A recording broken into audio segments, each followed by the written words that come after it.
Dear friends, spoken English part 12 मध्ये आपण शिकणार आहोत how to meet a stranger. म्हणजे एखाद्या अनोळखी व्यक्तीला जेव्हा आपण भेटतो किंवा आपला मित्र त्याच्या दुसऱ्या मित्राशी आपली ओळख करून देतो, तो आपल्यासाठी अनोळखी असतो, स्ट्रेंजर असतो.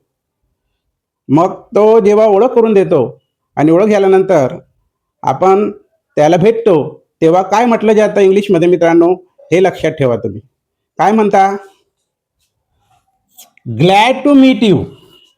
शेक हँड करताना ग्लॅड टू मीट यू असं म्हणता, म्हणजे तुला भेटून आनंद झाला. किंवा nice to see you. Nice to see you, तुला बघून तुला भेटून खरंच आनंद झाला. किंवा नाईस टू मीट यू, तुला भेटून आनंद झाला असं म्हणू शकता. आलं लक्षात? तो अनोळखी आहे, स्ट्रेंजर आहे.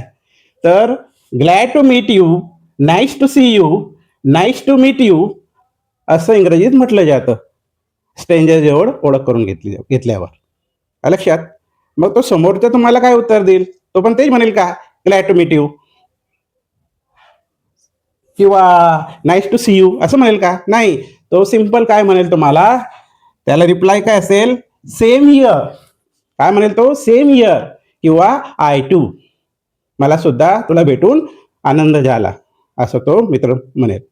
किंवा तुमचा परिचय त्याला करून दिला आणि त्याने तुम्हाला सांगितलं glad to see you, glad to meet you, मग तुम्ही सुद्धा रिप्लाय म्हणून काय म्हणायचे त्याला? काय म्हणाल? सेम हिअर किंवा आय टू. अशा पद्धतीनं तुम्हाला जेव्हा मीटिंग झाली स्ट्रेंजर जवळ तेव्हा हे वाक्य तुम्हाला लक्षात ठेवायचे आहे. तर आलं का लक्षात मित्रांनो? हा व्हिडिओ कसा वाटला? जर चांगला वाटला असेल तर तुम्ही या चॅनलला नक्कीच सबस्क्राईब करा, शेअर करा आणि लाईक करा. थँक्यू.